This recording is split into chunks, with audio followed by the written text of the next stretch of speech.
हाँ, good afternoon everybody. ठीक है, now we start chapter number 4। ठीक, मोशन इन ए प्लेन।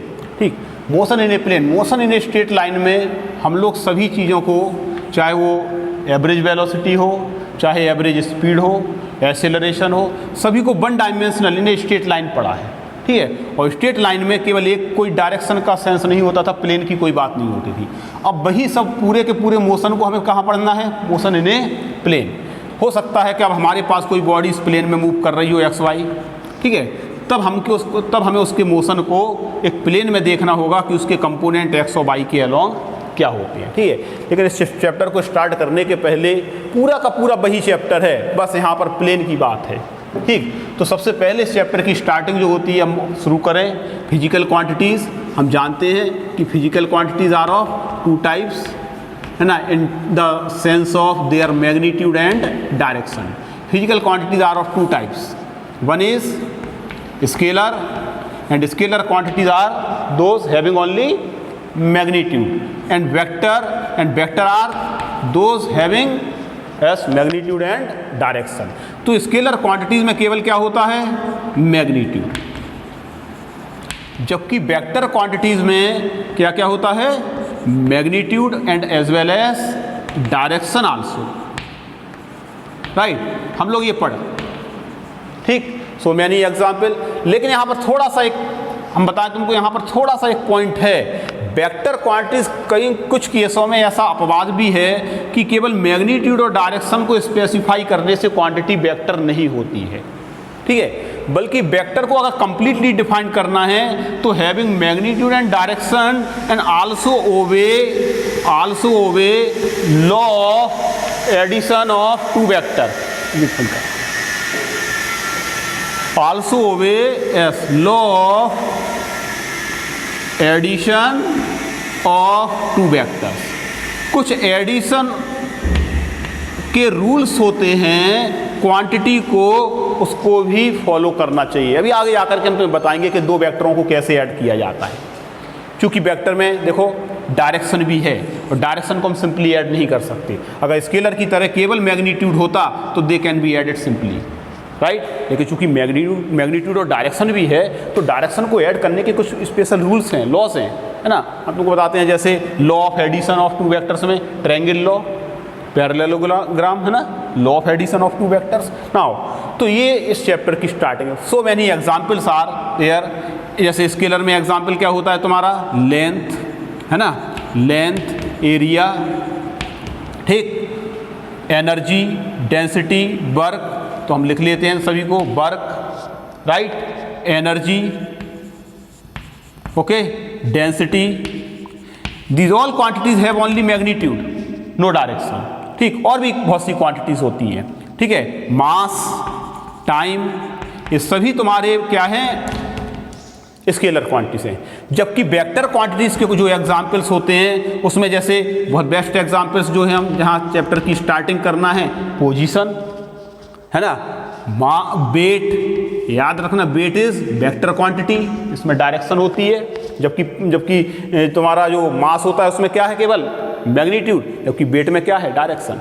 यहाँ पर डिस्टेंस, लेंथ या डिस्टेंस क्या है? स्केलर। यहाँ पर क्या आ जाएगा तुम्हारा? डिस्प्लेसमेंट, है ना, ये तो हम जानते ही हैं कि इसमें क्या होती है? डायरेक्शन। इसी प्रकार से तुम्हारा फोर्स, है ना, momentum, these all quantities have magnitude and direction. Impulse, है ना, electric field intensity, magnetic field intensity also, है ना, these have magnitude and direction. So this is your scalar and vector completely defined having magnitude and direction and obey the law of addition of two vector. Now we start, these are the basic theory, है ना, basic starting of this chapter. ठीक, लेकिन इस chapter में जो हमको treatment है हमारा मोस्टली किससे है? कैसी क्वांटिटी से होगा? वेक्टर क्वांटिटी से। ठीक है, तो पहला हम देखो इस चैप्टर की स्टार्टिंग करें। एनसीईआरटी की किताब में बहुत अच्छी तरह ये चैप्टर दिया है, ठीक है, इसलिए एनसीईआरटी की किताब को जरूर देखें और जरूर पढ़ें। Now motion in a plane, and first point is position. अभी थोड़ी देर पहले हमने तुम्हें बताया कि position is a vector quantity. तो सबसे पहले हम पढ़ते हैं, इस चैप्टर की स्टार्टिंग करते हैं पोजीशन वेक्टर। जैसे motion in a straight line में सबसे पहले हम पढ़े थे डिस्टेंस या लेंथ, इसी प्रकार से अब उसी पूरे के पूरे टर्म को क्या किस में पढ़ना है, वेक्टर के टर्म में in a plane. Position vector देखो कैसे बनेगा, this is your X Y plane, right, this is your origin. हमें इस प्लेन में किसी पार्टिकल या मूविंग ऑब्जेक्ट की पोजीशन है एट पॉइंट पी, हमें इसकी पोजीशन को डिफाइन करना है। ओरिजिन से इसको मिलाते हुए एक एरो इस तरीके से खींच देंगे, ठीक, यानी दिस इज ये vector, representation of A vector and this is your position vector. और इसकी जो लेंथ होगी ओपी लेंथ जो होगी इसकी, है ना, इसको क्या कहेंगे हम, ओपी। और इस वेक्टर को पहले कोई नाम दे देते हैं वेक्टर आर, राइट। ये वेक्टर आर जो है वेक्टर ओपी कहलाएगा, vector R, and that is called your position vector. ठीक है, ये नोट करते चलो सब, this is your position vector, right. देखते चले, इसके बाद ये पोजीशन वेक्टर है। अब वेक्टर है मैग्नीट्यूड एंड डायरेक्शन। मैग्नीट्यूड और डायरेक्शन में इसका मैग्नीट्यूड होगा, देखो लिखने का तरीका, मैग्नीट्यूड जब हमको लिखना हो तो वेक्टर के आर के मैग्नीट्यूड को हम ऐसे लिखेंगे, वेक्टर अगर इस पर चढ़ाते हैं तो दिस इज योर मोड। अगर पोजीशन वेक्टर आर का हमें मैग्नीट्यूड लिखना है तो हम पूरे किताब में इस तरीके से, पूरे चैप्टर में इस तरीके से रिप्रेजेंट करेंगे कोर्स में, वेक्टर आर, इस पर वेक्टर भी चढ़ाया और उसको मोड। और सिंपली अगर हम इसके एरो को हटा दें तो इसको ऐसे भी रिप्रेजेंट कर सकते हैं। ध्यान देना, ओपी वेक्टर का मैग्नीट्यूड क्या है, दिस इज द लेंथ, बोलो साहब बात सही है ना। इसकी जो लेंथ है ये क्या कहलाएगा, इसका मैग्नीट्यूड। और डायरेक्शन इसकी एरो जिस ओर जा रहा है, अगर हमें एक्स एक्सिस से देखना है तो ये थीटा डायरेक्शन होती, और हम वाई एक्सिस से पोजीशन वेक्टर का डायरेक्शन देखते तो ये कोई एंगल लेते थीटा या अल्फा, तो वो ये होता, right. So this is the direction shows by the vector and the length of this vector shows by this magnitude. हो गया, ये होता है पोजीशन वेक्टर। सेकंड है तुम्हारा डिस्प्लेसमेंट वेक्टर। देख नाउ, अब देखें डिस्प्लेसमेंट वेक्टर क्या होता है, ठीक। डिस्प्लेसमेंट वेक्टर में हमने क्या, मोशन इन स्ट्रेट लाइन में डिस्प्लेसमेंट के बारे में क्या पढ़ा था। डिस्प्लेसमेंट के बारे में होता है the difference between initial and final position, okay, the difference between initial and final position. वही देखो अब हमें यहाँ पर वेक्टर के फॉर्म में करना है, थोड़ा सा आराम से देखना, बहुत अच्छी चीज़ें यहाँ पर हैं। पहले पार्टिकल की इनिशियल पोजीशन P है, ठीक है। जब इनिशियल पोजीशन P है तो इसका इनिशियल पोजीशन वेक्टर हम यहाँ ले लेते हैं, मान करके चलो वेक्टर क्या है, R1 है, ठीक।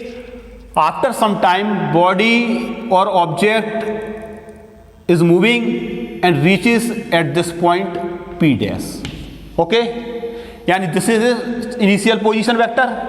ये हमने इनिशियल पोजीशन चूंकि वेक्टर बना रहे तो एरो भी लगा दो। फाइनल बॉडी कहां पर पहुंच गई, P से P डैश तक। P से जब P डैश पर पहुंचा तो इसका ये पोजीशन वेक्टर हम खींचेंगे इसकी फाइनल पोजीशन का, मान करके चलो ये पोजीशन वेक्टर क्या है इसका, R2, ठीक। तो यहां पर हम इन बातों को लिखते चलें कि सपोज इनिशियल पोजीशन वेक्टर जो है वो है क्या, R1। फाइनल जाकर के final position vector becomes R2, ठीक। ये तो बॉडी के इनिशियल और फाइनल पोजीशन वेक्टर्स हो गए, देखो ये हमने बना लिए। हमको निकालना है डिस्प्लेसमेंट वेक्टर। डिस्प्लेसमेंट वेक्टर का मतलब दिस इज द वेक्टर। अगर देखना यहां पर, अगर हमें डिस्प्लेसमेंट वेक्टर निकालना है, थोड़ा सा बहुत अच्छी तरह देखना इसको, है ना, डिस्प्लेसमेंट वेक्टर हमें निकालना है, जरा बताओ। तो डिस्प्लेसमेंट वेक्टर अगर हम P से P डैश की ओर खींचते हैं, ये डिस्प्लेसमेंट वेक्टर एरो यहां लगाएंगे, देखो जरा, अगर हम इस डिस्प्लेसमेंट वेक्टर को नाम दे दें डेल्टा आर वेक्टर, राइट, तो by the definition delta R displacement vector होता है तुम्हारा final position minus initial position. तो यहां पर हो जाएगा final position vector minus initial position vector, so R2 minus R1, this is your displacement vector delta are, ठीक। वेयर R2 क्या है यहां पर, फाइनल पोजीशन, और ये क्या है, फाइनल पोजीशन वेक्टर, और R1 क्या है, इनिशियल पोजीशन वेक्टर। और डेल्टा आर का डायरेक्शन कहां है डिस्प्लेसमेंट वेक्टर का, initial to final, this is, याद रखना।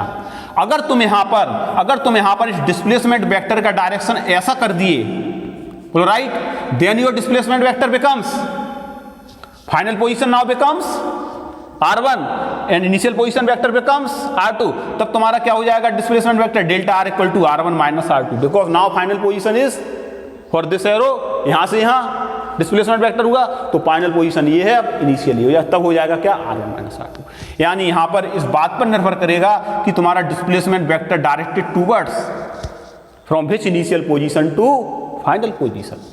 Okay, this is your displacement vector, very important. इसका अगर हमें मैग्नीट्यूड निकालना हो, देखो जरा मैग्नीट्यूड, तो मैग्नीट्यूड ऑफ डिस्प्लेसमेंट वेक्टर, ये नोट करते चले सब, है ना, बहुत इंपॉर्टेंट पॉइंट है मोशन इन ए प्लेन के, और बहुत इजी है लेकिन बहुत महत्वपूर्ण इंपॉर्टेंस है इनका बहुत, है ना।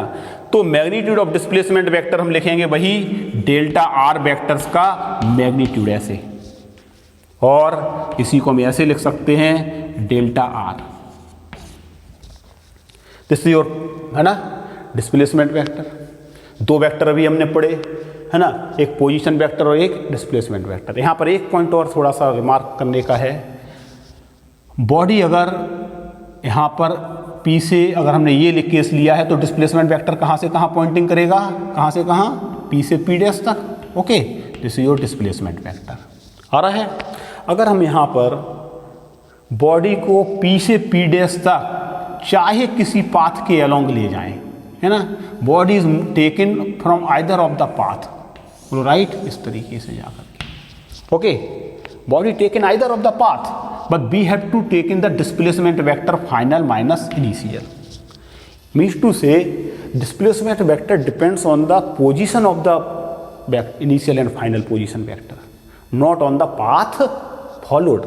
इस बात पर निर्भर नहीं करता कि हम पाथ 1 से गए कि 2 से गए कि पाथ 3 से गए, राइट, केवल ये किस पर डिपेंड कर रहा है, फाइनल पोजीशन और इनिशियल पोजीशन वेक्टर पर। ये याद रखना इंपॉर्टेंट बात है, किताब में है ये दिया है, ठीक, ओके, ठीक। नेक्स्ट देखें, अब हम हटाएं इसको, नेक्स्ट पॉइंट देखना, बहुत इंपॉर्टेंट चीज़ है ये, बहुत, ठीक। नेक्स्ट पूरा chapter motion in straight line जो था वही हमें पढ़ना है, यहाँ पर कुछ भी नया नहीं है, यहाँ पर बस सब चीज़ें प्लेन के फॉर्म में है और वेक्टर के फॉर्म में है, राइट। जैसे नेक्स्ट वहाँ पर हमने क्या पढ़ा था, पहले पढ़ा था डिस्टेंस, वहाँ डिस्प्लेसमेंट। इस चैप्टर में हमने पहले क्या पढ़ा, पोजीशन वेक्टर, फिर क्या पढ़ा, डिस्प्लेसमेंट वेक्टर। वहाँ पर क्या पढ़े थे, स्पीड, यहाँ पर हम पढ़ेंगे फिर से वेलोसिटी। तो देखो जरा एवरेज, नेक्स्ट हेडिंग एवरेज, पहले हम देखते हैं एवरेज वेलोसिटी वेक्टर, पूरा वही चैप्टर है जो पहले पढ़े हैं, बस यहां पर किसके फॉर्म में होगा, प्लेन में और वेक्टर के फॉर्म में। अब हम एवरेज वेलोसिटी वेक्टर निकालें तो जरा बताओ, velocity is defined as V average, वहां पर क्या होता था, the time rate of change of position displacement. तो यहां पर क्या हो तुम्हारा डिस्प्लेसमेंट वेक्टर, बताओ जरा क्या है, अगर इसको वेक्टर के फॉर्म में लेते हो तो this is average velocity vector, और बाय द डेफिनेशन क्या होगा, डिस्प्लेसमेंट वेक्टर का time rate of change delta R upon delta T. बोलो होगा या नहीं, अरे displacement the time rate of change of displacement vector becomes velocity vector. और चूंकि एवरेज है तो चूंकि एवरेज ले रहे हो तो तुम्हारा डेल्टा आर तुमने यहाँ लिया था ना, वहां पर भी डेल्टा आर डेल्टा एस, तो वही एवरेज तुम्हारा वेलोसिटी वेक्टर हो जाएगा, दिस इज, ठीक। और अगर हमें इसका क्या है ना, अगर हमें इसको इंस्टेंटेनियस निकालना है, इंस्टेंटेनियस अगर निकालना है, अगर इंस्टेंटेनियस वेलोसिटी वेक्टर निकालना है तो हम इसी को क्या करेंगे, velocity vector v equal to क्या लिया था हमने, बताओ जरा, वहां पर लिमिट, क्या लिए थे, लिमिट, यानी limit delta time interval is very small, delta t tends to 0, किसका, time rate of change of displacement vector delta R upon delta T. So this becomes velocity vector, ठीक है, equal to D R, very important relation, D R upon D T, याद रखना।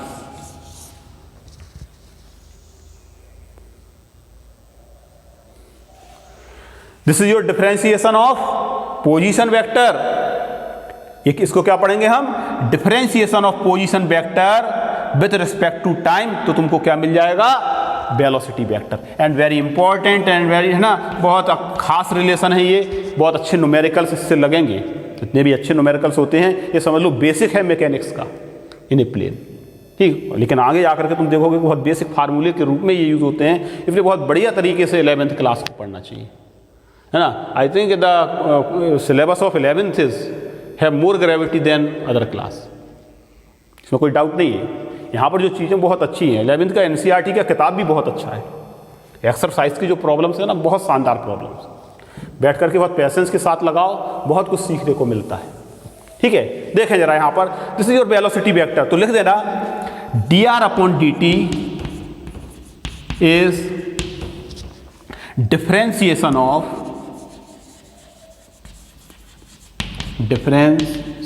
Of position vector, है ना। इसको पूरा लिख दो, differentiation of position vector r, ठीक है, position vector r with respect to time t ना। इसको शॉर्ट में कैसे लिखते हैं, with respect to time t। इससे तुम्हें वेलोसिटी वेक्टर मिल गया, ठीक। देखो प्लेन में इसी चीज को हम ग्राफ पर कैसे रिप्रेजेंट करेंगे, ठीक है। अब देखना जरा, हटा इसको यहां से, जैसे देखना जरा, इसका मैग्नीट्यूड क्या लिखेंगे हम, वेलोसिटी का हमें मैग्नीट्यूड लिखना है तो मैग्नीट्यूड लिखो, v का मैग्नीट्यूड इस तरीके से, और v अकेला ही लिख सकते हैं, ठीक है। Magnitude of velocity vector is this और दिस, हो गया। अब आगे देखो, इसी को देखो हम ग्राफ पर कैसे एवरेज वेलोसिटी और इंस्टेंटेनियस को कैसे रिप्रेजेंट करें, ठीक है। We have axis and Y axis, okay,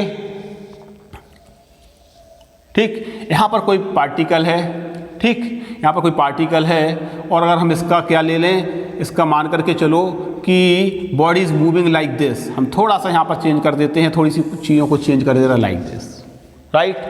जब बॉडी P पॉइंट पर है ना, तो इसका कोई पोजीशन वेक्टर है, और जब P डैश पर P से Q पर पहुंचा, है ना, तो परपेंडिकुलर ड्रॉ करें इस तरीके से, बोलो राइट, इस तरीके से P से Q, राइट। यहां से लेके यहां तक का time interval is delta t, ठीक। और यहां से लेकर यहां तक का हम एक पोजीशन वेक्टर बनाएंगे r1 r2, और r1 r2 बनाओगे तो क्या निकलेगा, एक तुम्हारा न्यू डिस्प्लेसमेंट वेक्टर, बोलो निकलेगा ना ये, this is your displacement vector क्या है, डेल्टा r, राइट, ठीक। तो तुम्हारा यहां पर velocity vector, average velocity vector हमने क्या लिखा, average velocity vector equal to delta r vector upon delta t vector, बोलो लिखा था ना ये, ठीक। ये तुम्हारा बोलो सही है ना। अच्छा, अब हमने जब इंस्टेंटेनियस की बात आई, तो इनके बीच का time interval becomes very small, और जब time interval tends to 0, very small, delta T is not but equal to 0 है, बट नॉट इक्वल टू 0, ये याद रखना। तो ये point is very close to each other. अरे टाइम इंटरवल कम होगा ना, और जब टाइम इंटरवल कम होगा तो दोनों पॉइंट एक दूसरे के बहुत क्लोज आएंगे, तो इस तरीके से ये पोजीशन बनेगी तुम्हारी like this, like this, like this, यानी एक पॉइंट पर जाकर के, और जब एक पॉइंट पर आएगा तो तुम्हारा वेलोसिटी वेक्टर क्या हो जाता है, this is your dr upon dt, this is instantaneous velocity vector. Graph पर हम इसको ऐसे प्लॉट करेंगे, ठीक है, ये होता है। अब जरा हम इसको मोशन इन ए प्लेन में, है ना, इन टर्म्स ऑफ रेक्टेंगुलर कंपोनेंट अगर देखें, है ना, चलो ये तुमको बाद में बताएंगे रिजोल्यूशन में। नेक्स्ट हेडिंग देखो, पहले मोशन इन ए प्लेन में इन सब चीज़ों को, क्वांटिटियों को पढ़ डालें। आ गया वेलोसिटी वेक्टर। नेक्स्ट है तुम्हारा एक्सीलरेशन वेक्टर, कंपोनेंट बाद में तोड़ेंगे सबके, हटा इसको, पहले स्टार्टिंग ये सब वेक्टर के बारे में जान लें। नेक्स्ट है तुम्हारा क्या, एक्सीलरेशन। नाउ एक्सीलरेशन वेक्टर देखो, हमें मालूम है कि velocity vector v equal to dr upon dt। पहले एवरेज देख लेते हैं, दिस इज, है ना, सो ये हो जाएगा तुम्हारा क्या, delta r upon delta t, बोलो राइट, बोलो ठीक है, ये एवरेज वेलोसिटी वेक्टर है। और तुम्हें मालूम है कि एक्सेलरेशन भी, एक्सेलरेशन वेक्टर क्या होता है, the time rate of change of velocity vector, तो हम लिख सकते हैं इसको delta v velocity vector upon delta t, this is your becomes acceleration vector average. और इंस्टेंटेनियस लिख देना ये एवरेज, ये क्या है तुम्हारा, एवरेज एक्सेलरेशन। और अगर टाइम इंटरवल को तुम बहुत स्मॉल कर देते हो तो तुम्हारा इंस्टेंटेनियस एक्सेलरेशन हो जाएगा वही डेफिनेशन है rate of change of velocity, the time rate of change of velocity है ना, या per second change in velocity is acceleration. तो इंस्टेंटेनियस एक्सेलरेशन होगा A equal to A vector acceleration vector होगा limit delta T tends to 0 delta V upon delta T, मतलब A equal to D V upon D T. ध्यान देना, बहुत खास relation है ये। रिलेशन वही है जो मोशन इन स्ट्रेट लाइन में था, बस यहां पर कंपोनेंट टूटेंगे, वेक्टर के फॉर्म में सब कुछ पढ़ रहे हैं। देखो वेक्टर एरो चढ़ा रहे हैं, ठीक। यानी जब वेलोसिटी वेक्टर का टाइम के रिस्पेक्ट हम डिफरेंशिएट करेंगे तो क्या निकल आएगा तुम्हारा, एक बार डिफरेंशिएट करेंगे तो क्या निकल आएगा हमारा, एक्सेलरेशन। इंपॉर्टेंट पॉइंट, ठीक है। बस देखो सब बार बार वेक्टर वेक्टर बोल रहे हैं, है ना, वेलोसिटी वेक्टर, एक्सेलरेशन वेक्टर, यानी सबको हम ट्रीट, जो मोशन इन स्ट्रेट लाइन में डायरेक्शन का जब सेंस नहीं रहता था चेंज होने का तो कोई बात नहीं थी, लेकिन अब तो डायरेक्शन चेंज होगी ना, और जब डायरेक्शन चेंज होगी तो उसका सेंस लेना पड़ता है, इसीलिए इन्हें प्लेन हमें वेक्टर ट्रीट करना है, ठीक है। नाउ सुनना जरा, A equal to D V upon D T, क्या हम एक्सेलरेशन को पोजीशन के टर्म में नहीं लिख सकते हैं? तो नीचे लिखना एक छोटा सा point, acceleration in terms of position, acceleration in terms of position. देखो A equal to D V upon D T and velocity vector अभी थोड़ी देर पहले पढ़ा हमने पोजीशन के टर्म में, बी इक्वल टू क्या होता है, D R upon D T. बोलो ठीक है ना। अरे velocity vector in terms of position vector ये है, इसको हम यहां पर सब्स्टिट्यूट करें तो देखो क्या आएगा, A equal to D upon D T into D R upon D T. जरा इसको देखो इंट्रोड्यूस कैसे करते हैं, देखना।